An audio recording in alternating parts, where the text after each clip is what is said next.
Olá, bom dia. Está no ar o SBT Rio Eleições 2014, em parceria com o Portal UOL e o jornal Folha de São Paulo. E hoje o nosso convidado é o candidato ao governo do Rio de Janeiro, Antony Garotinho, do PR. Recebemos mais uma vez aqui nos nossos estúdios os jornalistas Humberto Nascimento, editor-chefe do SBT Rio, Maurício Sticer, jornalista, repórter e crítico do Portal UOL, e Fernanda Godoy, repórter da Folha de São Paulo. Bom dia, candidato. Bom dia, é um prazer. Bom dia a todos. Candidato, eu já começo fazendo a primeira pergunta sobre um tema que interessa a todos, que é a segurança pública. O senhor é um dos mais ferrenhos críticos em relação às UPPs. Caso eleito, o senhor vai manter a política de pacificação ou pretende mudar toda a gestão de segurança? Olha, ser crítico não quer dizer que eu vou acabar. Eu nunca disse que vou acabar com o PP. Agora, nós não podemos ter um programa de segurança que se transforma no projeto de segurança. Segurança pública é algo mais amplo. Segurança pública é policiamento ostensivo, é polícia técnica, é prender os criminosos. E a polícia não pode ser o único remédio para combater a criminalidade. Quem estuda minimamente esse assunto sabe que segurança pública se trabalha com prevenção, qualificação do policial, treinamento da Polícia Civil e o entrosamento dela com a Polícia Militar e, claro, da recuperação daqueles que vão para o sistema prisional. Hoje pegou-se o PP e se vende a ideia de que somente o PP vai resolver o problema. Está provado que somente não resolve. O senhor vai manter as que existem, pretende ampliar ou pretende rever todas as que estão implantadas? Nós vamos consertar o que está errado na UPP. O que está errado na UPP? Por exemplo, pegar policial de outro batalhão do interior, esvaziar os batalhões do interior, da Baixada principalmente, e de São Gonçalo, e mandar todo mundo para o Rio de Janeiro. Isso não dá. Isso descobre um lado para poder cobrir o outro. Está errado. Segundo, está errado na UPP. Aviso prévio. Avisa os bandidos que vai fazer ocupação. Qual seria o correto? Investigar, identificar, prender e posteriormente ocupar. Não é dizer essa história que o PMDB inventou, Garotinho vai acabar com o PP. Não, fazer algo muito mais avançado que o PP. Chama-se Batalhão de Defesa Social. O que eu fiz na delegacia é legal. Eu trouxe a modernidade para a delegacia. A delegacia era velha, as delegacias tinham carceragem. Eu fiz delegacias novas, modernas. Vou fazer isso no batalhão agora. Então, o Batalhão de Defesa Social, além de polícia, o que ele vai ter? Ele vai ter assistente social, ele vai ter defensor público, ele vai ter pré-vestibular social, ele vai ter inscrições para os programas sociais do governo. Aí eu vou fazer o que eles tentam fazer com o PP e não conseguem. O senhor pretende ampliar a parte social? Sim. Que se chama tecnicamente, só para dar um nome técnico, polícia de proximidade, que é aquela polícia que vai e atua junto à população. Vamos colocar os nossos conversas aqui na... Só que não para entender, quer dizer, o senhor então vai substituir o PP por esse batalhão, vai acabar o PP. Só para ficar claro. Não, você quer dizer que eu vou acabar com o PP? Eu quero deixar bem claro, não vou acabar com o PP nenhuma. Mas você está dizendo que vou não vai mais fazer o Batalhão de Defesa Social, que é algo que é uma evolução da UPP. Certo. É melhor do que a UPP. E a UPP não dá para fazer em todo lugar. Agora, em todo lugar já tem batalhão. Mas aqueles containers o senhor pretende manter ou vai modificar a cara da UPP? É claro que container é algo que até, se você for conversar com os policiais se sentem humilhados em trabalhar naquele container. Nós temos que ter uma unidade, uma coisa física, concreta. Agora, botar um latão e chamar aquilo de ação policial, eu vou continuar com a política de pacificação. E pacificação, o PP não é sinônimo de pacificação. Pacificação é uma polícia de proximidade, de entrosamento com a comunidade. O atual governo, quando começou, também assistiu, isso deu exatamente como foi prometido. O senhor tem um orçamento? Quanto custaria? Quantas pessoas a mais teriam que ser contratadas? Ou a construção desses batalhões? Olha, quanto custaria o governo, isso? ele cometeu um erro pior do que esse. Ele acabou com os programas que já existiam. Dentro das comunidades, já existia Jovens pela Paz. Era um programa ótimo, que ajudava os jovens. Você pega, por exemplo, o Naldo, hoje um cantor famoso, O Naldo saiu do Complexo da Maré do programa Jovens pela Paz. Você pega o Mumuzinho, hoje é o pagodeiro conhecido no Rio, ele foi Jovens pela Paz. Então é só voltar com o Cheque Cidadão, Jovens pela Paz, Reservista da Paz, Casa da Paz, como tinha na Cidade de Deus, e eles fecharam. E todos os programas sociais que já existiram. E dentro dele, o orçamento vai sair do FECAP, do Fundo Estadual de Combate à Pobreza, que foi criado para isso e que, infelizmente, o atual governo desviou dinheiro do FECAP para botar propaganda na TV Globo. Por favor, Humberto. Deputado, o senhor, na sua campanha, o senhor faz muitas acusações à gestão Cabral, Pezão. Inclusive, ameaça, se for eleito, investigar o que o senhor chama de gangue dos guardanapos.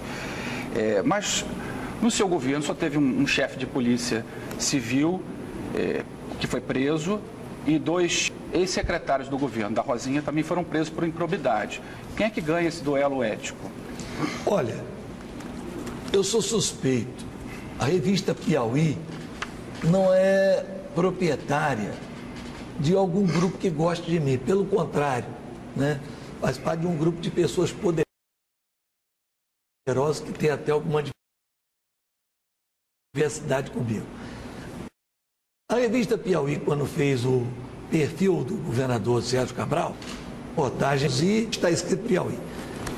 Depois de ouvidos todos os políticos de todas as tendências no Rio de Janeiro e setores ligados ao judiciário, foi identificado por trás de todas as ações contra o garotinho, de todos os processos e perseguições, a impressão digital, as marcas das mãos do senhor Sérgio Cabral.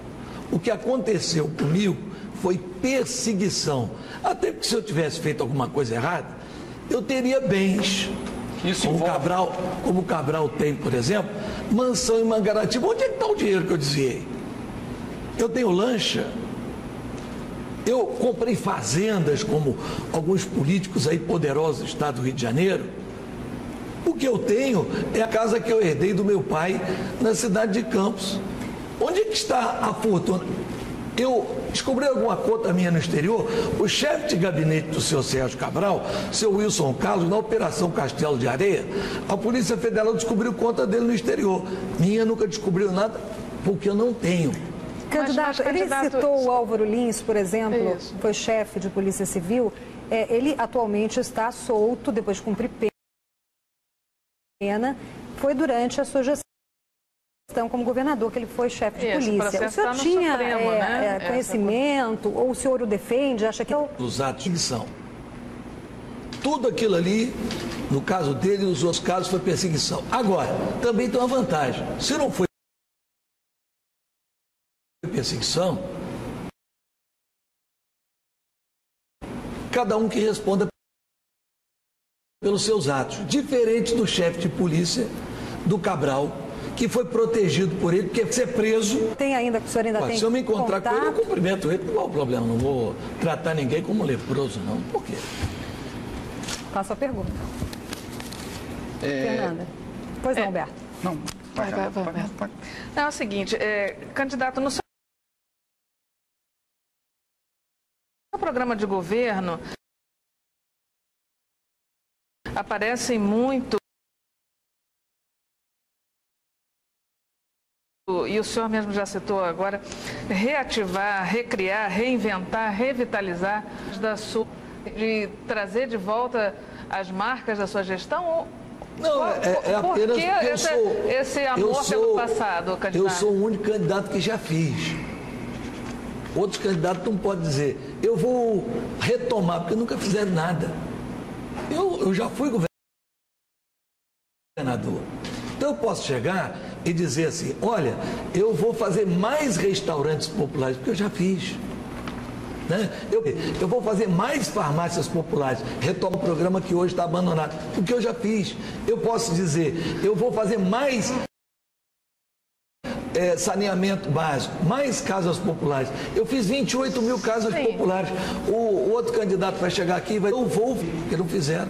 E meu programa, além dessas questões, Tem outros pontos que nós pretendemos avançar. O senhor destacaria de novo? Porque o senhor foi governadora, o senhor foi eleito em 98, né? Já se passaram mais de 15 anos. Os desafios mudam e tal. O que o senhor traria de novo para o eleitor? Olha, eu já falei aqui, Batalhão de Defesa Social é uma evolução do programa de segurança pública que nós iniciamos, que fizemos delegacia legal, fizemos a sede do BOP, implantamos o laboratório de DNA, implantamos a polícia técnica, que não existia no Estado. Agora vamos avançar. Vamos para o Batalhão de Defesa Social. Outras coisas novas. Eu implantei a Universidade da Zona Oeste. Que coisa boa. A UESO. Está lá do jeito que eu deixei. Ela precisa cumprir o papel dela. E estradas importantes no estado, por exemplo, de São Gonçalo até Maricá. Agora é preciso levar de Maricá até o centro da região dos lagos. Eu fiz obras importantes que agora precisam ser levadas adiante. Coisas novas. É preciso botar os hospitais para funcionar. Esse governo que está aí é um governo incoerente, pega 1,5 bilhão e gasta no Maracanã e deixa o Getúlio Vargas sem médico, sem remédio, deixa o Alberto Schweitzer caindo aos pedaços, deixa o hospital de Saracuruna com o elevador quebrado, francamente. Então, o governo tem que ter prioridade. O senhor considera que na sua gestão os hospitais eram melhor administrados? Eu considero não, o povo considera. Eu estou em primeiro lugar na pesquisa. Mas, governador, candidato, justamente essa questão, as pesquisas, a última que eu vi do Ibope, a sua rejeição é a mais alta entre os candidatos, né? 32%. Está com índice realmente alto de, supostamente, uma lembrança do que o senhor já fez, mas também tem uma lembrança bastante negativa, né? Olha, vou dizer uma coisa para você. Eu sou um sobrevivente. Porque enfrentar os poderosos que eu enfrento, dono de ônibus, essa máfia de ônibus que não gosta de mim, porque no meu tempo o transporte alternativo podia trabalhar. E esse governo aí entregou tudo na mão dos empresários de ônibus. Enfrentar a Globo, que eu acabei com esse monopólio de que telecurso no Rio de Janeiro só podia ser feito das Fundação Roberto Marinho, mais caro que os outros. Enfrentar essa gente toda e ainda ser o favorito, é porque realmente existe assim uma paixão secreta do povo por mim. Mas o que o senhor acha que explica a rejeição? Mas quando vem eleição, o povo vota em mim. Mas o que o senhor acha que explica essa rejeição?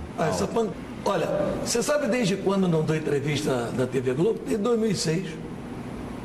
Agora, eles estão sendo obrigados a me entrevistar por causa da lei eleitoral que existe tratamento igual para todos os candidatos. Mas o senhor não era candidato majoritário também, né? Só aproveitando. O senhor não era candidato majoritário? Os outros também não eram e davam entrevista.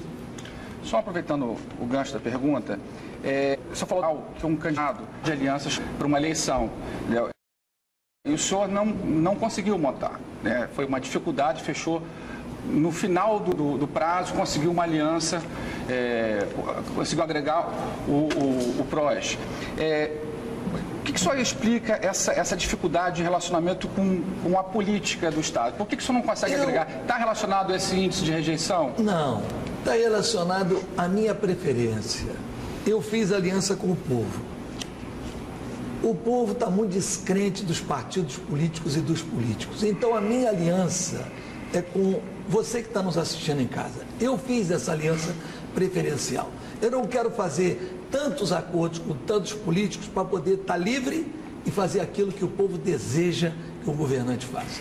O senhor falou há pouco sobre a perseguição que sofreu e em época de campanha é normal até que haja certa, não vou dizer o nome perseguição, mas certas divergências entre os adversários. Em 2006, o senhor ficou durante 11 dias em greve de fome. Caso haja novamente uma situação que o senhor se considere assim prejudicado, o senhor pretende novamente ficar sem se alimentar? Não. Agora, é bom você dizer por que foi isso. O que a revista Veja e o Globo disseram que eu tinha viajado num avião de um traficante, mesmo eles sabendo que o avião tinha sido confiscado desse traficante pela Polícia Federal, estava à disposição da Polícia Federal. Como estava em cima da eleição, eu fui ganhar a indenização 5 anos depois. A Veja foi condenada 5 anos depois. Você acha certo isso? Bom, não sei, o senhor tem que dizer. Agora, eu gostaria de saber se o senhor se arrepende da época em que fez greve de fome. Acho que foi a atitude acertada. Cada um tem uma maneira de protestar. Eu achei que naquele momento era a maneira de eu protestar contra a covardia que estavam fazendo comigo. A mentira que estavam dizendo a meu respeito. Essa questão da perseguição eu acho engraçada até, senhor, desculpe. O senhor foi prefeito, foi governador, foi candidato a presidente, muito bem votado. O senhor é um político, está estabelecido aí na política há 25 anos. 33 anos. Quer dizer, o senhor se colocar nessa posição de perseguido é um pouco paradoxal, né? Quer dizer, o senhor já exerceu o poder de diversas formas, em diversas instâncias. O senhor fala como se o senhor fosse um outsider da política. O senhor não é um outsider da política. Que esse mandato, justamente, confia em mim, que é o povo. Eu sou perseguido pelos poderosos.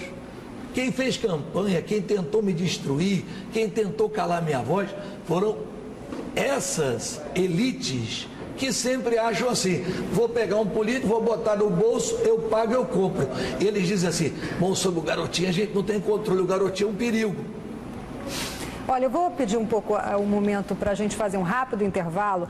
E não se esqueça que após o SBT Eleições tem o SBT Rio com a Isabelle Benito. Então, nós vamos ver os destaques do programa de hoje. Isabelle. Bom dia, Eliane. A gente está no caso da idosa que foi morta por uma bala perdida durante a operação da PM em Costa Barros. A Melissa Munhoz está no caso. E os policiais militares chegam agora aqui na Lagartixa, entram com a viatura e estacionam o carro próximo ao corpo. Tudo indica que os policiais militares estão querendo retirar o corpo da idosa do local, provavelmente para desfazer a cena do crime. Os moradores tentam impedir e os policiais pedem para que a nossa equipe se retire do local. Preso no Rio, o chefe da maior milícia da Zona Oeste, Marcos José de Lima Gomes, conhecido como Gão, estava foragido desde 2010. Operação difícil, chegar a essas pessoas é uma operação complicada, complexa, de elevadíssimo risco. Os policiais fizeram isso, cumpriram a sua missão sem um disparo de arma de fogo, sem ninguém ferido. Então, de parabéns, eu vim aqui para prestigiá-lo. Após ser de polícia. E ainda 4 PMs da UPP do Jacarezinho são presos, acusados de estuprar e espancar mulheres da comunidade. Hoje, o que acontece? Infelizmente, qualquer popular que chega, por ordem do tráfico ou não, eles, olha, você vai lá e vai acusar o policial fulano de tal, porque esse policial aqui está atrapalhando o tráfico. Flagrante de uso irregular da pista do BRT em Campo Grande termina na delegacia. Motorista de caminhão da Conlurb tentou impedir ainda que o SBT registrasse a infração. Quem autorizou? Para aí da minha câmera aí, rapaz. Eu sou do SBT. Sou do SBT. Para aí, mano. Continuamos agora a entrevista com o candidato ao governo do Rio, Antony Garotinho, do PR. E quem faz a pergunta é o editor-chefe do SBT Rio, Humberto Nascimento. Deputado, no seu programa de governo, o senhor fala em intensificar as ações policiais. A gente viu, já experimentou no passado, governos que tornaram a polícia mais incisiva, mais violenta. O governo Marcelo Alencar, por exemplo, até com estímulo, gratificação faroeste e tal. O senhor não acha que essa intensificação de ações policiais é uma coisa complicada em comunidade dominada pelo tráfico? Como é que você faz a operação policial intensificar com aquela população inocente? Hoje mesmo a gente teve um episódio de uma senhora que foi baleada. Eu acho que quem acabou com a gratificação faroeste do Marcelo Alencar fui eu. Nós vamos agir com inteligência. Existe uma regrinha. A polícia mais eficiente é que atira menos e prende mais. O papel da polícia é prender, não é matar. Isso é regra em qualquer polícia do mundo. Aqui no Rio de Janeiro, infelizmente, né, nos últimos tempos, nesse período aí que você falou, inclusive, foi terrível. A ordem era dar premiação para quem matasse mais. Fui eu que acabei com isso. Então, o que nós vamos fazer, é isso que está dizendo, é usar inteligência policial. Mas nesse sentido, qual é o perfil do secretário de segurança de um eventual governo seu? O senhor experimentou uma pessoa ligada mais à área humanística, como o sociólogo Luiz Eduardo Soares. Luiz Eduardo nunca foi secretário de Segurança. Não, mas ele era coordenador. Sim, mas influenciou muito na política de segurança pública. E depois só trocou. Olha, deixa eu explicar para você. Da mesma maneira que eu vou criar o Batalhão de Defesa Social, ele vai estar ligado a quem? Ele vai estar ligado à Secretaria de Defesa Social. Então, não vai existir assim uma Secretaria de Segurança. O secretário de Defesa Social, ele é ao mesmo tempo secretário de Defesa, que cuida das pessoas, mas também do social. Então, pode ser alguém com perfil... Essa secretaria substitui a Secretaria de Segurança, então? Ela junta as duas secretarias para que elas tenham um único objetivo: levar paz às pessoas, mas levar paz com inclusão. Paz com exclusão, como tem hoje em dia, isso eu não quero. Paz com exclusão, como existe nas comunidades hoje, que não dá oportunidade para o jovem. Por exemplo, o primeiro programa que nós vamos implantar dessa Secretaria de Defesa Social, combinado com a Secretaria de Defesa Econômica, né? É um programa muito simples. Nós vamos reduzir o ICMS das empresas que se instalarem dentro de comunidades. Por quê? Porque o que as pessoas precisam dentro da comunidade? Emprego. Elas precisam de programa social, mas elas precisam de emprego. Então, por exemplo, quantas empresas foram embora de dentro de comunidade? Outro dia eu fui na Maré. Pois é, mas para elas voltarem, elas não precisam de segurança também, sim, candidato? É isto que a Secretaria de Defesa Social vai dar. Ela vai dar a segurança, a defesa, vai ter os projetos sociais, vai ter, como eu te falei, o pré-vestibular social e a qualificação da comunidade para que ela possa trabalhar. Outro dia eu visitei a Maré e fui numa empresa que funciona dentro da Maré, uma empresa de containers. Eles têm um ótimo relacionamento com a comunidade. Quantas empresas foram embora de dentro de comunidade do Rio de Janeiro, deixando as pessoas sem perspectiva? Então, eu vou criar uma coisa chamada área de interesse social. O que é área de interesse social? É essa área onde eu vou reduzir o ICMS para 2% para que as empresas se instalem lá e gerem emprego para os trabalhadores. Gostaria de fazer uma pergunta para o senhor, que também interessa muito a população, além da segurança. Talvez a segunda situação que mais preocupe os moradores seja a saúde. O senhor já criticou o atual modelo de gestão, agora chegou a chamar as UPAs de lata. Caso o senhor seja eleito, pretende continuar as UPAs ou também vai modificar? Olha, o Sistema Único de Saúde, ele diz bem claramente o que é responsabilidade de cada um, né? Saúde básica, prefeitura; média complexidade, Estado; alta complexidade, União. Então nós temos aqui no Rio uma confusão. Nós temos que começar a resolver por aí. Não chegar acabando com nada. Hoje você tem um paciente. Aí você tem a Central de Regulação do Estado, que regula os hospitais do Estado, para internação. Você tem o da Prefeitura do Rio e os hospitais federais que não têm regulação. Aí o sujeito passa mal. Vocês já mostraram a reportagem aqui. Leva para o hospital. Não, aqui não tem vaga.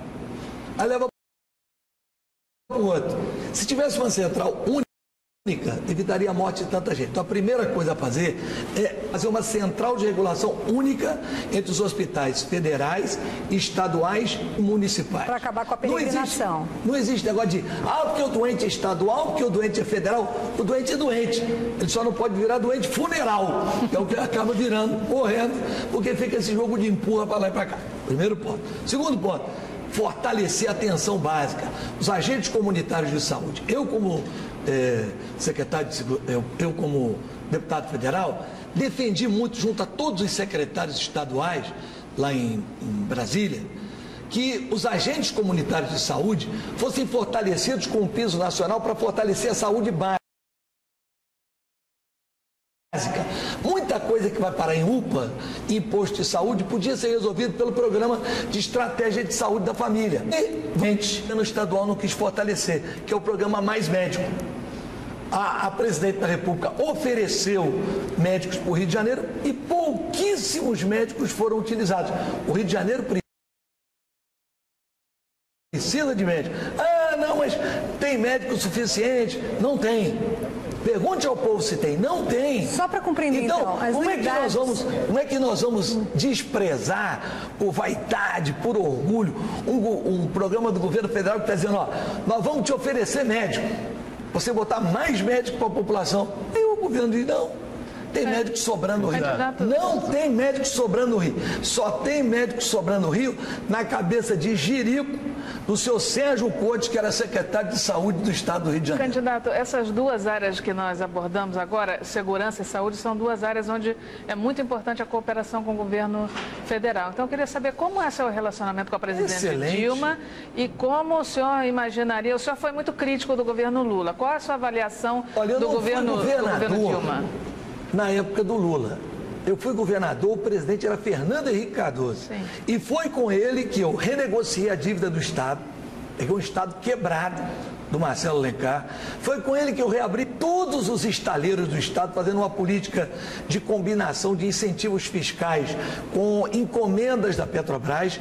Foi com ele que eu levei o polo gás químico para Duque de Caxias. Então eu sempre tive bom relacionamento. Eu sei separar o que é política do que é institucional. Eu não tenho nenhum problema. Me dou muito bem com o presidente Dilma. Agora, eu não concordo com tudo. Eu não sou vaca de presépio. Eu tenho opiniões próprias. Que o senhor não Muita concorda, coisa do PT eu não concordo. Muitas políticas do governo eu não concordo. Agora, na hora que for para trabalhar o bem comum, por exemplo, me pediram para fazer uma agenda para o presidente Dilma, para trazer ela no Rio. Perfeitamente, vamos fazer. Onde é que você quer levar o presidente? Eu quero levar ela no restaurante popular, para mostrar para ela como ela pode fazer isso para todo o Brasil. E ela comeu, candidato? Não, ela vem. Não veio ainda. Ela veio. Ela vem. Ela vem. Se Deus quiser. Candidato, sobre essa questão, sua relação com o governo federal, fazer uma pergunta um pouco sobre a sua trajetória política. Quer dizer, o ápice, o seu momento mais alto, eu acho, na sua carreira, foi a eleição presidencial de 2002.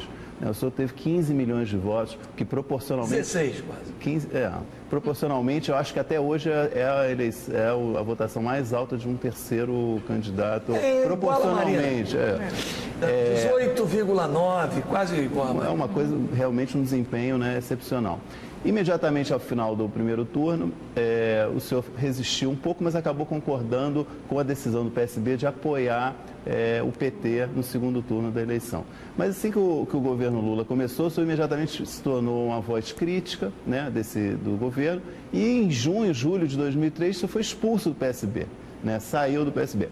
A minha pergunta é, esse momento, olhando para trás, deixa eu fazer minha pergunta. Se o senhor não avalia como ter sido um mau passo político da sua parte, essa posição que o senhor tomou imediatamente no final de 2002, que resultou... Você pula uma parte da história. Né?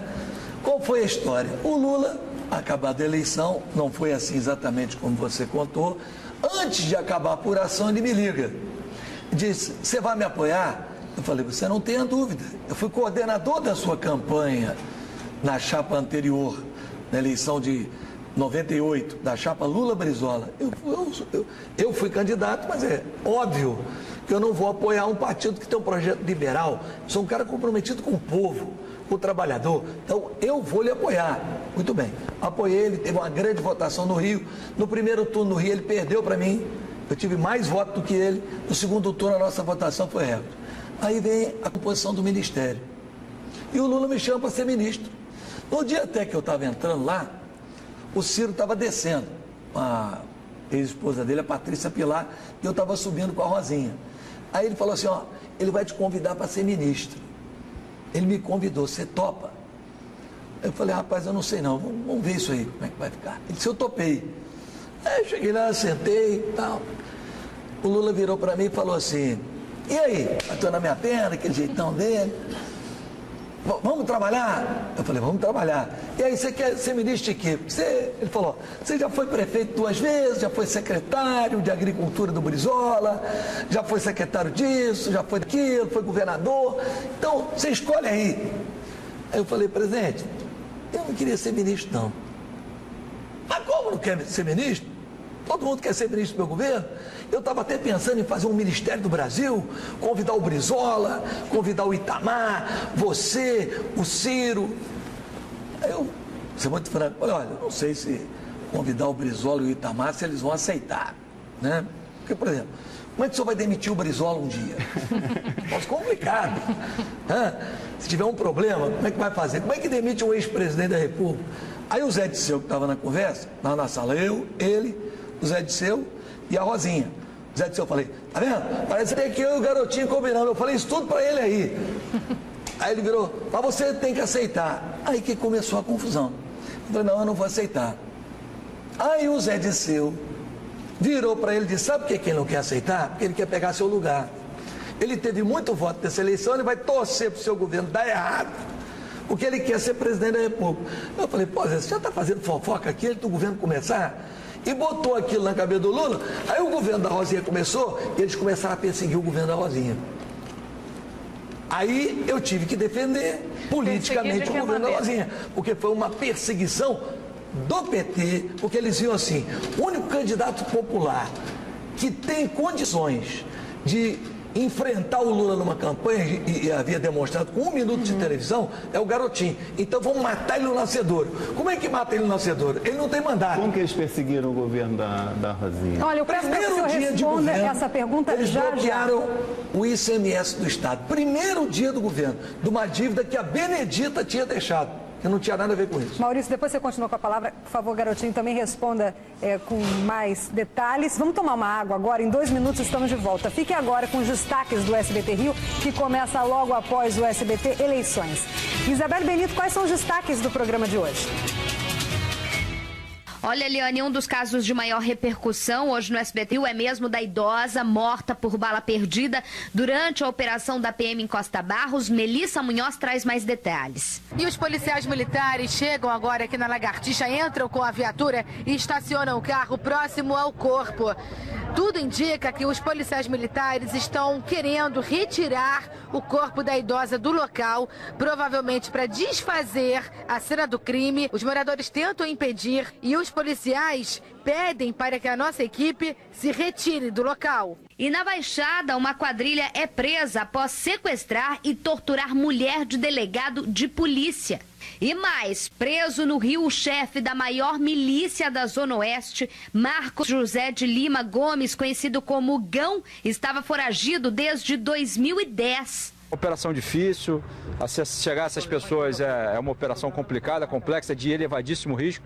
Os policiais fizeram isso, cumpriram a sua missão sem um disparo de arma de fogo, sem ninguém ferido. Então, de parabéns, eu vim aqui para prestigiá-los. E ainda 4 PMs da UPP do Jacarezinho são presos, acusados de estuprar e espancar mulheres da comunidade. Hoje, o que acontece? Infelizmente, qualquer popular que chega, por ordem do tráfico ou não, eles, olha, você vai lá e vai acusar o policial fulano de tal, porque esse policial aqui está atrapalhando o tráfico. Flagrante de uso irregular da pista do BRT em Campo Grande termina na delegacia. Motorista de caminhão da Conlurb tentou impedir ainda que o SBT registrasse a infração. Quem autorizou? Ei, para aí, rapaz, o SBT.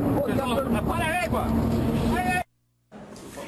Estamos de volta ao vivo e entrevistamos o candidato ao governo do Rio, Antony Garotinho, do PR, que já estava aqui pedindo para falar sobre seus projetos. Já o senhor vai falar. Vou pedir para o Maurício continuar a pergunta. Excelente, entendi o que levou a sua posição, mas eu repito a minha pergunta, se o senhor, hoje, olhando para trás, se o senhor não se arrepende desse enfrentamento que houve ali nesse primeiro semestre de 2003 e que, de certa forma, afetou a sua carreira em seguida. Preste atenção, eu só me arrependo das coisas que eu posso mudar. Eu não posso mudar o passado. Eu posso interpretá-lo. Talvez se eu tivesse tido uma outra atitude, o resultado fosse outro, né? Mas agora também não adianta, eu tenho que olhar para frente. Eu sou candidato a governador, eu quero ganhar a eleição.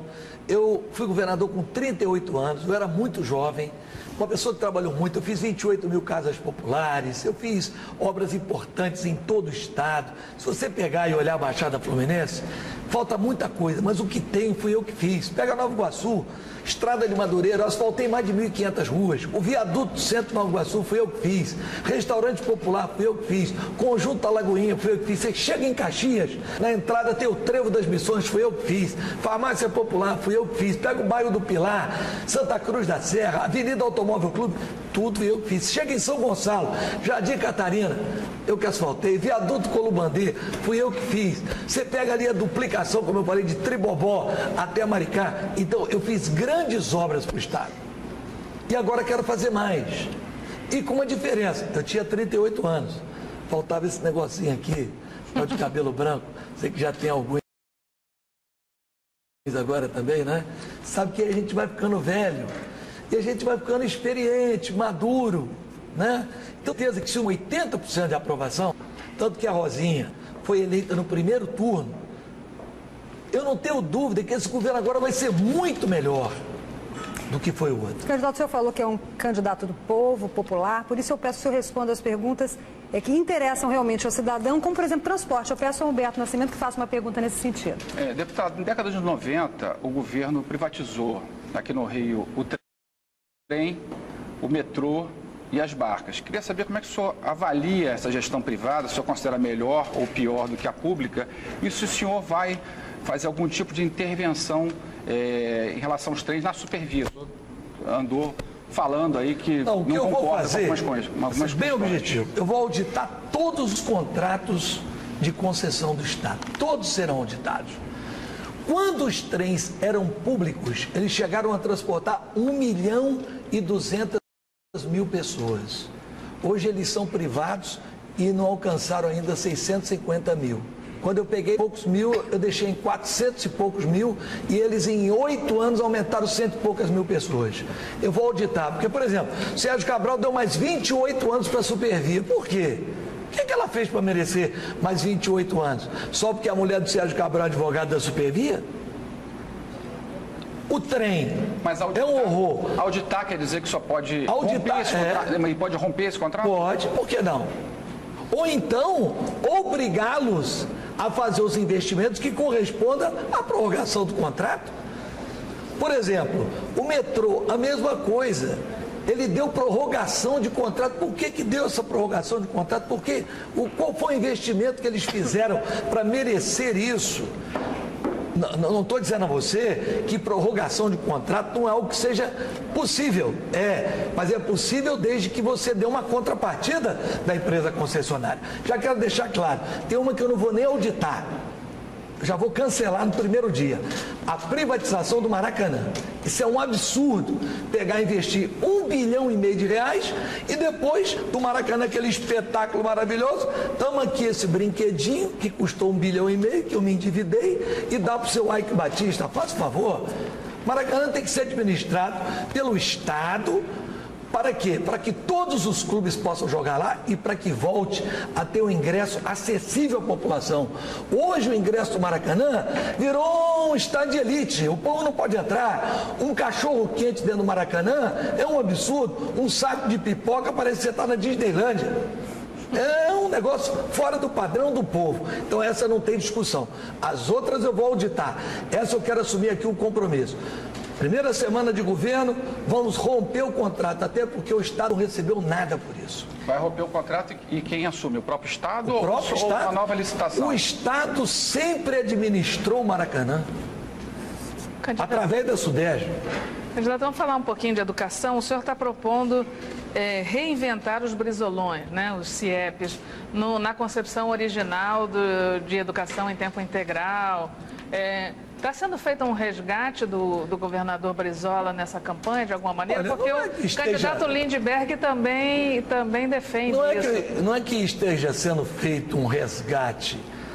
O Brizola, eu convivi de perto com outros políticos, foi o maior político que eu conheci, né? Um homem com grande espírito público. Mas o e ao lado dele, com ele também, né? Terminamos a vida amigos. Eu estive com ele na véspera do falecimento dele, acertando a volta do PDT. Né? Então, ao lado dele estava quem?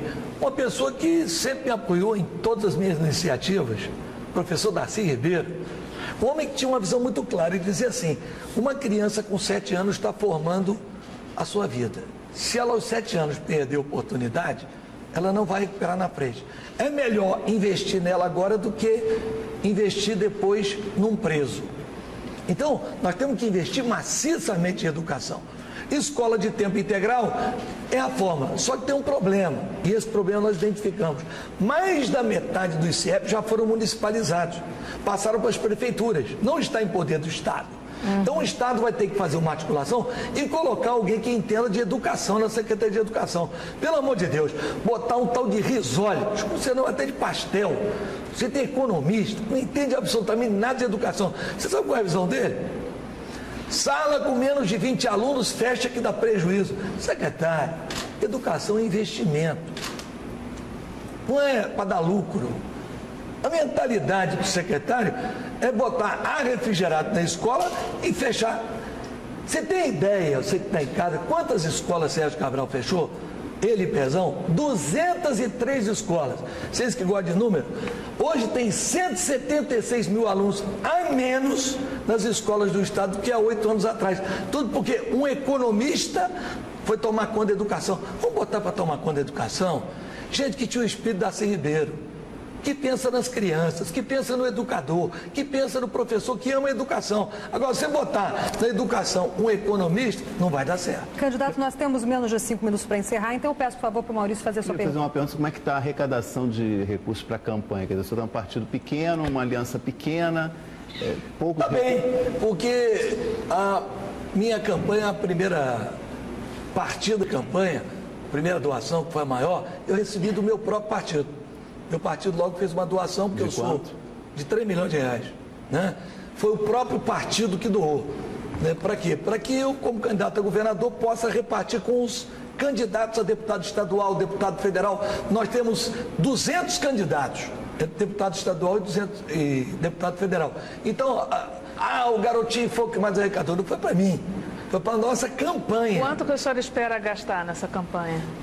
Olha, meu filho, eu espero que as pessoas me ajudem. Se eu puder gastar, eu vou gastar. Eu quero ser governador. Agora, eu não tenho o poderio aí de outros candidatos que estão sendo bancados por essas grandes empresas. Né? Pezão, por exemplo, toda essa gente milionária está por trás dele. Né? O outro tem uma estação de televisão. Né?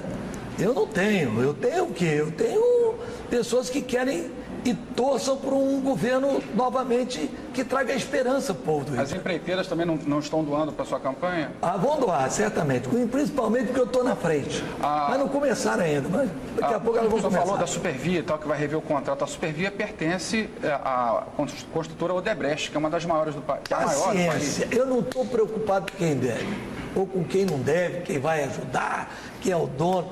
Eu vou fazer aquilo que tiver que ser feito. A propósito desse outro candidato que tem uma emissora de televisão por trás, o senhor prevê uma campanha que eu imagino que vai misturar muito política e religião, mais uma vez, né? Tanto da sua parte quanto do outro candidato. Eu nunca misturei. Essa é outra mentira que a Globo inventou contra mim, que eu misturo política com religião. Eu sempre fui e continuo indo há 20 anos, domingo à igreja. Aí plantavam os repórteres na porta da igreja para me entrevistar sobre o assunto. Aí depois dizer que eu estava misturando político com religião. O seu programa de rádio que cadastrou pessoas da religião, tinha o critério para cadastrar a religião? Não, peraí. Eu tenho um programa de rádio popular, Fala Garotinho, e nada a ver com religião. E tem um outro programa chamado Palavra de Paz, que é um programa religioso, que dá mensagens, que faz interpretações de textos bíblicos. Qual é o mal disso? Eu sou um comunicador, estou exercendo minha profissão. Aliás, pergunte a profissão dos outros candidatos. Porque eu, quando terminei o governo, 15 dias depois eu estava de volta no rádio, trabalhando na minha profissão. Qual é a profissão dos outros candidatos? Candidato, 1 minuto para as últimas considerações. O senhor pediu aqui para falar sobre seus projetos. Fale rapidamente, por gentileza. Olha, eu quero pedir a você que está em casa, que me deu oportunidade de fazer um governo voltado para as pessoas. Né? Eu fiz 28 mil casas populares, agora eu quero fazer 40 mil, 10 por ano. Eu construí, naquela oportunidade, um amplo programa de creche em parceria com as prefeituras. Quero voltar a fazer mais creche para as crianças, porque elas precisam. Quero concluir a Universidade da Zona Oeste, quero valorizar o funcionário do Estado. O meu vice é um bombeiro, vítima da perseguição de Cabral, e esse é o compromisso que eu tenho, de valorizar o funcionalismo público do Estado. Quero pedir a você, da Baixada Fluminense, de São Gonçalo, que viu que eu fui o único governador que governei para todos. Não discriminei o Rio, não discriminei o interior, mas lembrei de São Gonçalo e lembrei da Baixada Fluminense, que vocês me ajudem, porque se os poderosos estão contra mim, vocês têm que estar comigo. Candidato, muito obrigada. Obrigada a todos também por essa sabatina.